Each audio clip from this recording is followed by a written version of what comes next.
अस्सलाम वालेकुम नाजरीन, आजकल जो ज़्यादा खबरें चल रही हैं, मुल्क का गद्दार कौन। पहले अहमदियों की मस्जिदों पर हमला करते हैं और खामोश तमाशाई बनकर सब देखते हैं। एक मजहबी ताकत उरूज पर अवाम अंधी और बेअक्ल। अहमदियों के कब्रिस्तानों पर हमले जो मर चुके हैं, उनसे उनके इस्लाम को खतरा है। जब अपनी मस्जिदों पर हमले होते हैं तो चीफ डीएसपी का बयान सामने आ जाता है। जंग करवाने वाले भी यही चंद लोगों ने पहले कहा, हमला करो। जब अवाम फौज पे भड़की तो फौज ने भी हमला कर दिया और कुछ सियासतदानों की दोस्तियां भी खतरे में पड़ गईं। मुल्क का कानून फ्रॉड पे चलता है। जिस मुल्क की अवाम मुलाओं के पीछे चले, उस मुल्क का अल्लाह हाफिज। हम कोशिश करते हैं हर वीडियो में सही पैगाम दिया जाए। हम पूछते हैं कि क्या जंगें तनाज़ात का हल हुआ करती हैं। तारीख़ इंसानी का मुताला किया जाए तो मालूम होता है कि इंसानी तारीख़ जंगों के खून से लाल है। जंगें हमेशा से इंसानी मुआशरे का तकलीफ़दा हिस्सा रही हैं। हर दौर में जालिम मज़लूम के ख़िलाफ़ अपनी बरतरी कायम करने की या अपना नज़रिया उस पर मुसल्लत करने की कोशिश करता रहा है। साथ ही मज़लूम अपने दिफा की भरपूर कोशिश में भी नज़र आता है। हमेशा इंसान ने इख्तलाफात को अक्सर फ़ा वो नज़रियाती हों या मादी मैदान जंग में तय करने की कोशिश की है। ताकत के नशे, इख्तदार की हवस और वुसअते सल्तनत के खप्त ने ज़मीन को बारहा खून में नहलाया है और ये सिलसिला आज भी जारी है।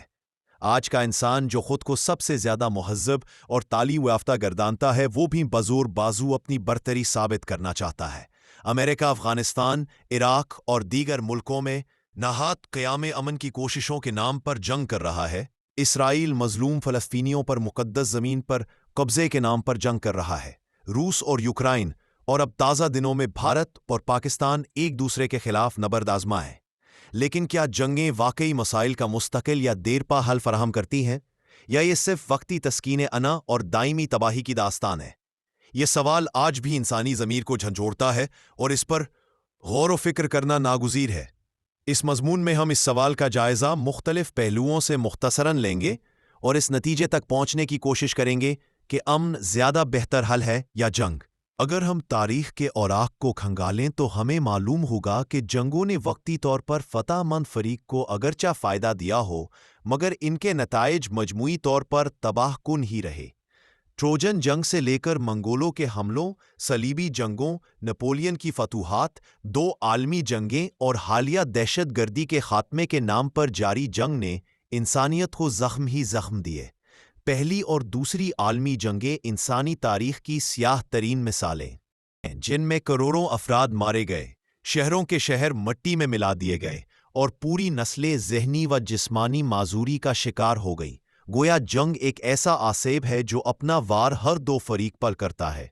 जंगों के बज़ाहिर फ़वाइद, अगरचा जंगों के नुकसानात ज़्यादा है, ताहम बाज़ लोग इनके कुछ फ़वाइद भी गिनावाते हैं। मसलन ताकत का तवाज़न कायम होना। बाज़ औक़ात जंगें ताकत के तवाज़न को तब्दील करके एक नए आलमी निज़ाम की राह हमवार करती है।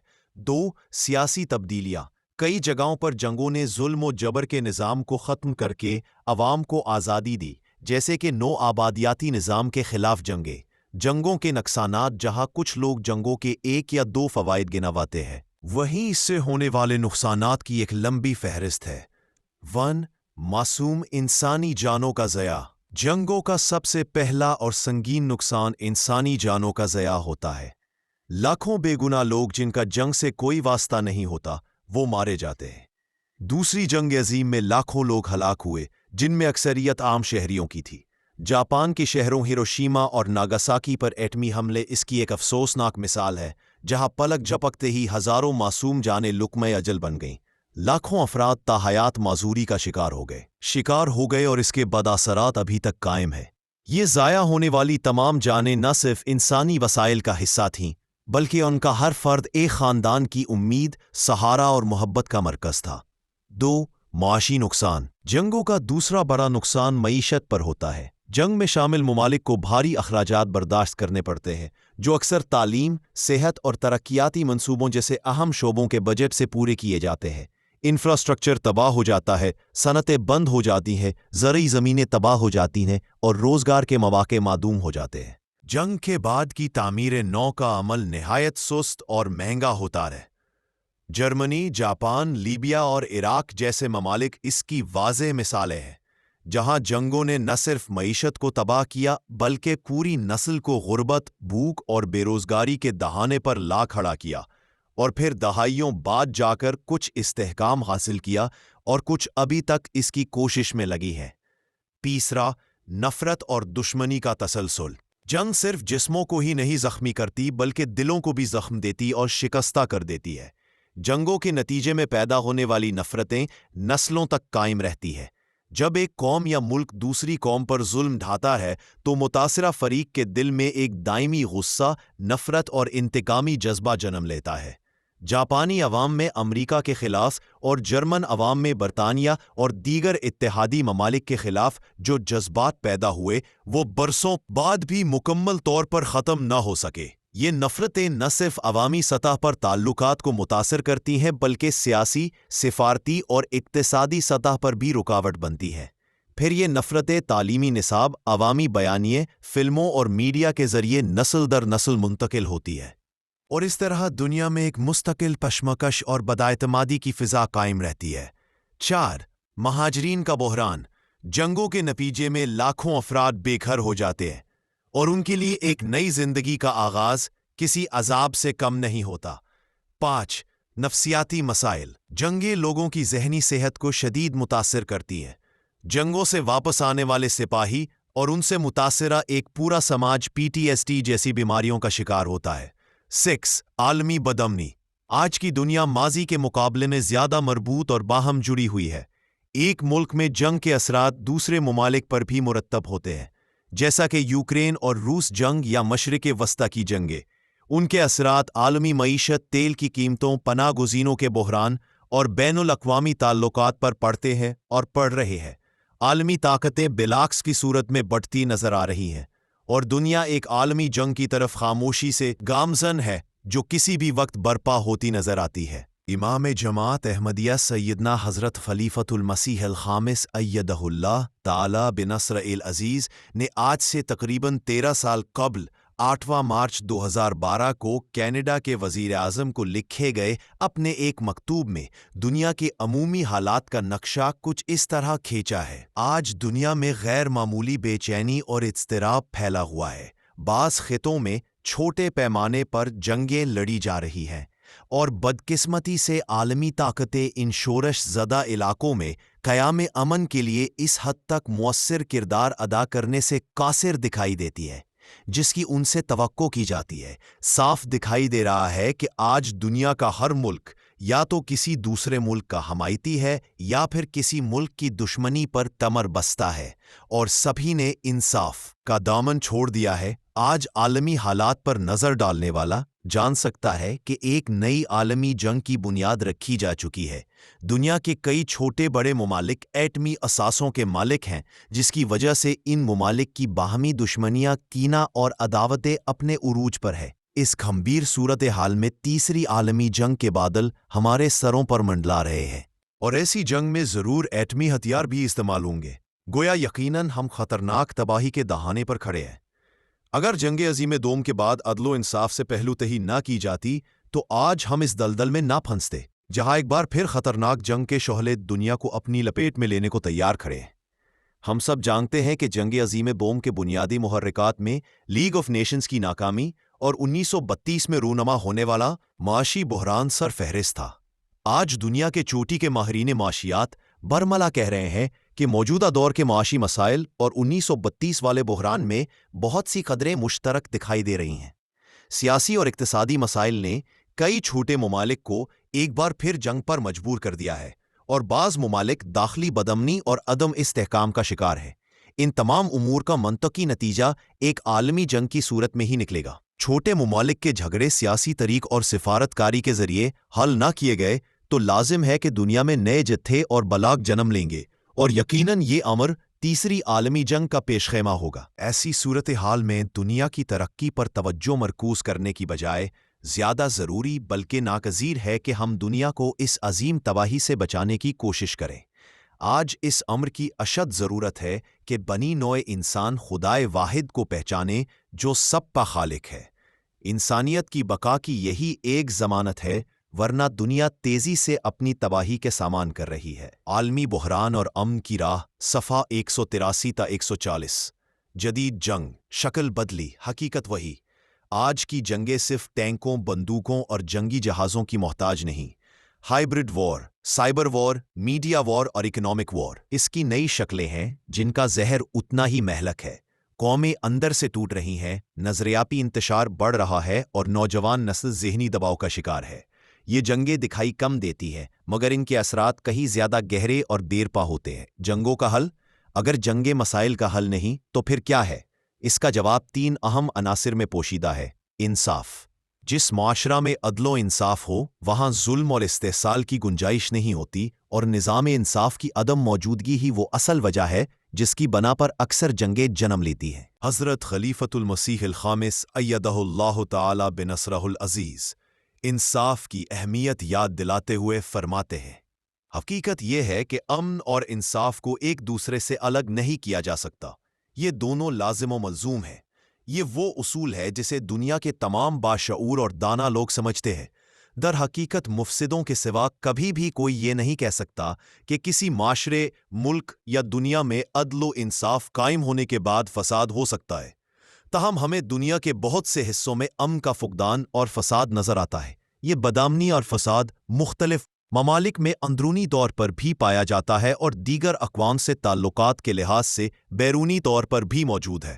حالانکہ حکومتیں انصاف پر مبنی پالیسیاں بنانے کا دعویٰ کرتی ہیں، باوجود اس کے کہ قیام امن کو بھی اپنا اولین مقصد قرار دیتے ہیں، اس امر میں کوئی شک نہیں کہ بالعموم دنیا میں بے چینی اور اضطراب بڑھ رہا ہے اور نتیجہ فساد پھیل رہا ہے۔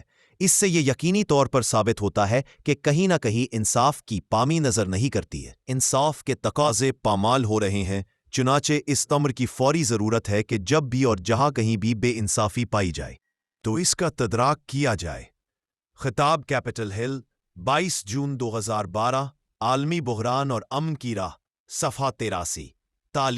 تعلیم انسان کو شعور، برداشت اور مکالمے کی صلاحیت عطا کرتی ہے۔ ایک تعلیم یافتہ قوم جھگڑوں کو بات چیت سے حل کرنے پر یقین رکھتی ہے۔ آج کی دنیا میں میڈیا، سوشل میڈیا اور تعلیم یافتہ طبقے کا کردار بہت اہم ہو گیا ہے۔ ان کے ذریعے لوگوں کو جنگ کے نقصانات اور امن کے فوائد سے آگاہ کیا جا سکتا ہے۔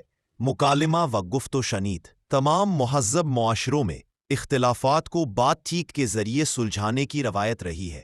اقوام متحدہ، OIC، یورپی یونین جیسے ادارے اسی فلسفے پر قائم کیے گئے ہیں تاکہ ممالک کے درمیان کشیدگی کو جنگ کی بجائے مذاکرات سے ختم کیا جا سکے۔ اگر یہ ادارے اپنے قیام کے مقصد کو سمجھتے ہوئے اپنا مثبت کردار ادا کریں تو بہت سی جنگیں شروع ہی نہ ہو۔ اس طرح دوست ممالک تھالس کا کردار بطریق احسن نبھائیں تو بھی بہت سی جنگوں کو روکا جا سکتا ہے۔ اس معاملہ میں ایک اہم بات یہ بھی ہے کہ جنگ کے بعد بھی بالآخر تمام فریقین کو مذاکرات کی میز پر ہی آنا پڑتا ہے۔ دنیا میں جتنی بھی جنگیں ہوئیں، چاہے وہ کتنی ہی خونی اور تباہ کن کیوں نہ رہی ہوں، بالآخر ان کا اختتام مذاکرات، معاہدات اور صلح پر ہی ہوا۔ سوال یہ ہے کہ اگر اختتام صلح پر ہی ہونا ہے تو ابتدا میں جنگ کی کیا ضرورت ہے؟ امن، صبر، برداشت اور سفارت کاری ہی وہ ذرائع ہیں جن کے ذریعے پائیدار اور مثبت حل نکالے جا سکتے ہیں۔ مذہبی اور اخلاقی نقطہ نظر اسلام سمیت تمام مذاہب نے جنگ کو آخری اور انتہائی مجبوری کے طور پر جائز قرار دیا ہے اور امن کا راستہ اپنانے کا حکم دیا ہے۔ قرآن کریم میں بھی واضح ہدایت ہے کہ اگر دشمن صلح کی طرف مائل ہو تو تم بھی صلح کی طرف جھکو۔ اللہ تعالیٰ قرآن کریم میں فرماتا ہے وَإِن جَنَحُوا لِلسَّلْمِ فَاجْنَحْ لَهَا، الانفال، اور اگر وہ صلح کے لیے جھک جائے تو تو بھی اس کے لیے جھک جا۔ حضرت اقدس مسیح موعود علیہ السلام اس اصول کو بیان کرتے ہوئے فرماتے ہیں آپس میں صلح کاری اختیار کرو، صلح میں خیر ہے۔ جب وہ صلح کی طرف جھکے تو تم بھی جھک جاؤ۔ خدا کے نیک بندے صلح کاری کے ساتھ زمین پر چلتے ہیں۔ اور اگر کوئی لغو بات کسی سے سنے جو جنگ کا مقدمہ اور لڑائی کی ایک تمہید ہو تو بزرگانہ طور پر طرح دے کر چلے جاتے ہیں اور ادنا بات پر لڑنا شروع نہیں کر دیتے، یعنی جب تک کوئی زیادہ تکلیف نہ پہنچے اس وقت تک ہنگامہ پردازی کو اچھا نہیں سمجھتے۔ اور صلح کاری کے محل شناسی کا یہی اصول ہے کہ ادنا باتوں کو خیال میں نہ لاؤیں اور معاف فرمائیں۔ صلح کاری کی یہ علامت ہے کہ ایسی بےہودہ ایذا سے چشم پوشی فرمائیں۔ اسلامی اصول کی فلسفی روحانی خزائن جلد 10 صفحہ 349۔ اب دنیا کے کامیاب ترین لیڈران وہی ہیں جنہوں نے جنگ نہیں بلکہ امن کو ترجیح دی۔ ہمارے پیارے رسول صلی اللہ علیہ وسلم اس کی سب سے بڑی مثال ہیں، جنہوں نے صلح حدیبیہ جیسا معاہدہ جس میں بظاہر وقتی نقصان نظر آتا تھا کر کے امن کو ترجیح دی۔